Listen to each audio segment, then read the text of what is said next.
அரசியல் என்பது சிலருக்கு பிழைப்பு, ஆனால் நம் தலைவருக்கோ அது ஒரு பொறுப்பு. மற்றவர்கள் அடுத்த தேர்தலுக்காக களம் இறங்குவார்கள், ஆனால் நாம் அடுத்த தலைமுறைக்காகத்தான் களம் இறங்குகிறோம். இன்று கூடியிருக்கும் இந்த மக்கள் எழுச்சியின் தலையெழுத்தை மாற்றப் போகும் புரட்சி. வெறும் கையை வீசிக்கொண்டு வாக்கு கேட்க வரவில்லை. கடந்த 32 ஆண்டுகளாக பல்வேறு நலத்திட்ட உதவிகளும் மக்களுக்கு சேவையாற்றி விட்டுத்தான் இன்று மக்களிடம் நேரடியாக தலைவர் தளபதி அவர்கள் ஓட்டு கேட்க வருகிறார். அது மட்டுமல்லாமல் கொரோனா காலத்தில் நாமக்கல் மாவட்டத்தில் ஒரு சகோதரிக்கு உடல்நிலை சரியில்லை, அவங்களுடைய கணவருக்கு. எப்படியோ அவங்க அந்த நாமக்கல்லில் பார்க்க முடியாது, நீங்கள் கோயம்புத்தூருக்கு பெரிய ஹாஸ்பிட்டலுக்கு இட்டுன்னு போய்ட்டுன்னு சொல்லி இங்கே அனுப்பி வச்சுட்டாங்க. அப்போ பார்த்தீங்கன்னா அவங்க இந்த கணவருக்கு, அந்த சகோதரியுடைய கணவருக்கு ஆப்ரேஷன் பண்ணணும். காலையில் 7 மணிக்கோ 8 மணிக்குள்ளார. அதுக்கு 15-16 பாட்டில் ரத்தம் தேவைப்படுது. அதனால் அதுக்கு நீங்கள் ஏற்பாடு செய்தால் மட்டும்தான் நாங்கள் ஆப்ரேஷன் பண்ணணும்னு சொன்னாங்க. அப்போது அவங்களுடைய மாமா, மச்சான், அண்ணன், தங்கச்சி எல்லாருக்கிட்டையும் அவங்க கேட்கும்போது, எப்படி பாஸ் போட்டுன்னு வரணும், வண்டி இல்லை, பெட்ரோல் போட்டுன்னு வர முடியாது, நாங்கள் எப்படி வர்றதுன்னு அவங்க தவித்து கொண்டிருந்தார்கள். அப்போ நாமக்கல் மாவட்ட தலைவர் அவர்கள் என்னிடம் அதை சொன்னார்கள். நான் உடனே இங்கே இருக்க மாவட்ட செயலாளர், மாவட்ட தலைவர்களிடம் கோயம்புத்தூரில் சொன்னேன். சொல்லி 1 மணி நேரத்தில் 15 பேர் 16 பேர் ரத்தம் கொடுத்த ஒரு கட்சி தான் தமிழக வெற்றி கழகம். அதுவும் இந்த மண்ணின் மைந்தர்கள் என்பதை இந்த நேரத்தில் நான் தெரிவிச்சுக்கிறேன். அப்போ கொரோனாவில் வீட்டில் சும்மா தானே இருப்போம். அப்போ உடனே அந்த 16-17 பேருக்கும் எல்லாருடைய ஃபோன் நம்பரையும் வாங்கி நான் ஃபோனில் பேசும்போது, ஆனால் எங்கள் வீட்டில் கூட எல்லாருமே சொன்னாங்க, நீ இந்த நேரத்தில் ஹாஸ்பிட்டலுக்கு போகிற, எதையாவது நீ கொரோனாவை பிடிச்சின்னு வந்துடாத அப்படின்னுட்டு சொன்னாங்கண்ணே.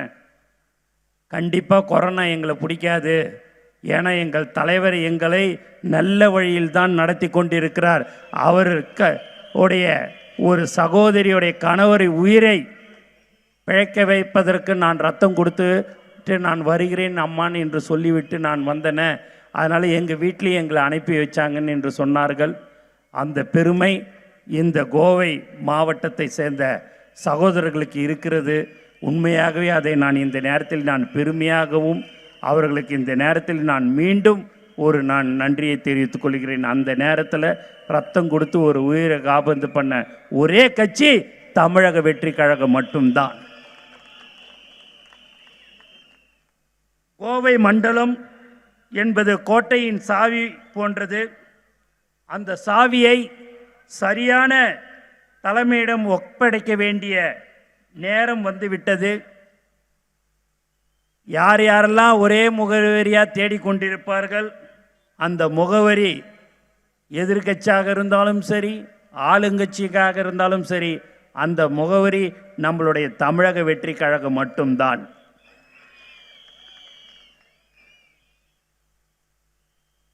பதவிக்காக அடிபணிந்து செல்பவர் அல்ல நம் தலைவர். மக்களுக்காக சிந்திப்பவர் தான் நம் தலைவர்.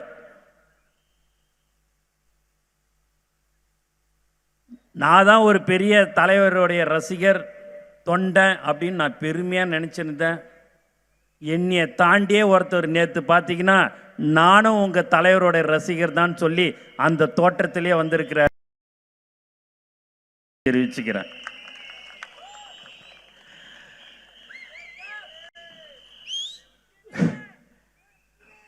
உண்மையாகவே மதியானம் 3 மணிக்கே இந்த கூட்டம் ஆரம்பிக்கப்படும் என்று சொன்னாங்க. கொஞ்சம் ஃப்ளைட்டு கொஞ்சம் லேட் ஆகிடுச்சு. ஆனாலும் இவ்வளோ நேரம் காத்து கொண்டிருக்கிறார்கள் என்று சொன்னால் அதுதான் தலைவர் உடைய நம்பிக்கை, நட்சத்திரமாக இருக்கும் இது இந்த அருமையான ஒரு கூட்டம். வரும் இடமெல்லாம் மிக சிறப்பான வரவேற்பு. எங்கே பார்த்தாலும் எல்லாம் கொடியெல்லாம் பறந்திருக்குது.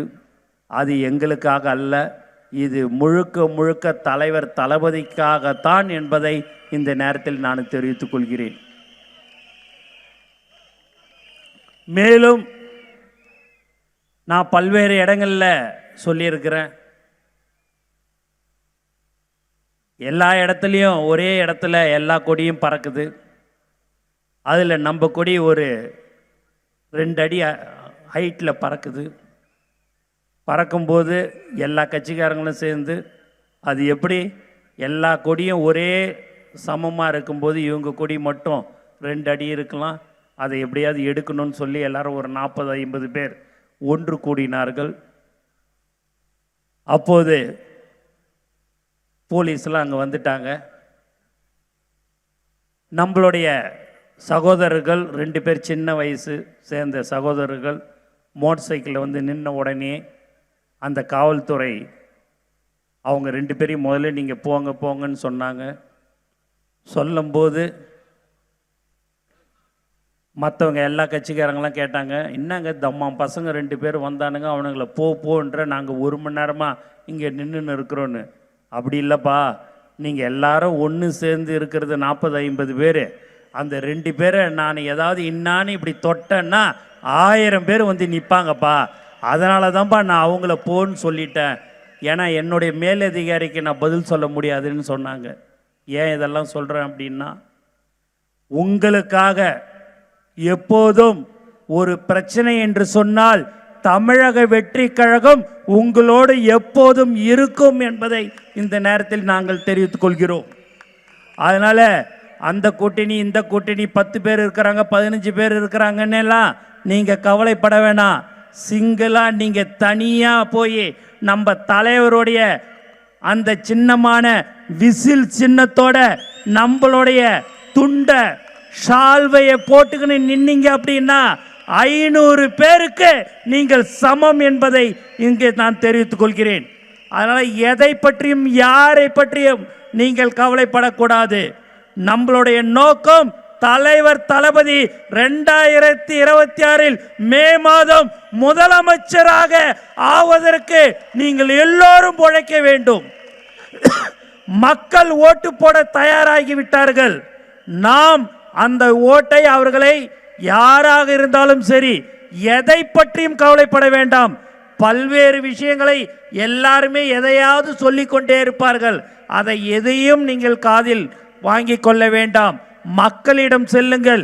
நம்மளுடைய சின்னமான விசில் சின்னத்தை மக்களிடம் நீங்கள் சொல்ல வேண்டும். 5 நிமிடத்தில் ஒரு சின்னம் உலகம் ஃபுல்லாக தேஞ்சிது என்று சொன்னால் அது விசில் சின்னம் மட்டும்தான் என்று இந்த நேரத்தில் நான் சந்தோஷத்துடன் தெரிவித்துக் கொள்கிறேன். இப்போ அண்ணன் ராஜமோகன் சொன்னார், விசில் சின்னம் அங்கே சேப்பாக்கத்தில் தடை போட்டுட்டாங்கன்னு. நீ எந்த தடை போட்டாலும் சரி விசிலை ஒன்றும் செய்யவே முடியாது. 5000 கொடுத்தாலும் சரி 10,000 ரூபா கொடுத்தாலும் சரி 5 ரூபா விசிலுக்கு இருக்கிற சக்தி வேற எதுக்குமே இருக்காது. ஏன்னா விசிலு நம்மளுடைய தலைவருடைய சின்னம், வெற்றி சின்னம், தலைவர் தளபதியோடைய சின்னம் விசில். அதனால் நீங்கள் பயப்பட வேண்டியதே இல்லை. இப்போ வரும்போதெல்லாம் விசில் சத்தம் கேட்டுக்கிட்டே தான் இருக்குது. ரொம்ப சந்தோஷம். இங்கே வழக்கறிஞர்கள்லாம் வந்திருக்கிறீங்கன்னு நினைக்கிறேன். அந்த கோர்ட்டோட பாதுகாப்பாக நாங்கள் டாக்டர் இதெல்லாம் தான் பார்க்கணுன்னு பார்த்தீங்கன்னா நீங்கள் இங்கே வழக்கறிஞரும் வந்திருக்கிறீங்க. உங்களுக்கும் இந்த நேரத்தில் நான் மனமார்ந்த வாழ்த்துக்களை நான் நன்றியும் தெரிவிச்சுக்கிறேன். சகோதரிகளே, இங்கே இருக்கும் இளைஞர்கள் எப்போதும் உங்களுக்கு உறுதுணையாக இருப்பார்கள்.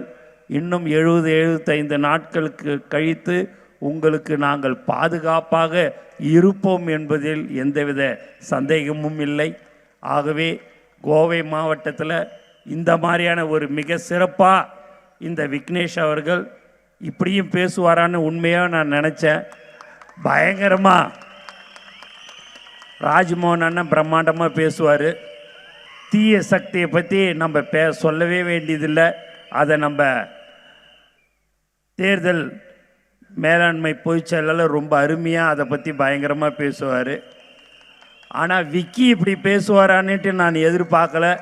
விக்னேஷ் ரொம்ப உண்மையாகவே அவருடைய பேச்சை நான் ரொம்ப ரசித்தேன். அண்ணன் கேஎஸ் அண்ணனும் நன்றாக பேசிவிட்டு அவருக்கு ஒரு கூட்டம் இருக்குதுன்னு அவரும் போனாங்க. நாங்கள் எல்லோரும் ஒரு குடும்பம், நம் எல்லோரும் ஒரு குடும்பம், தளபதி குடும்பம்.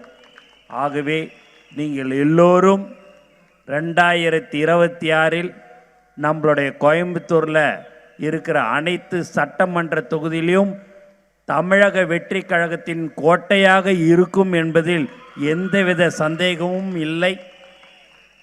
குறிப்பாக கொங்கு மண்டலம் என்று சொல்வார்கள்.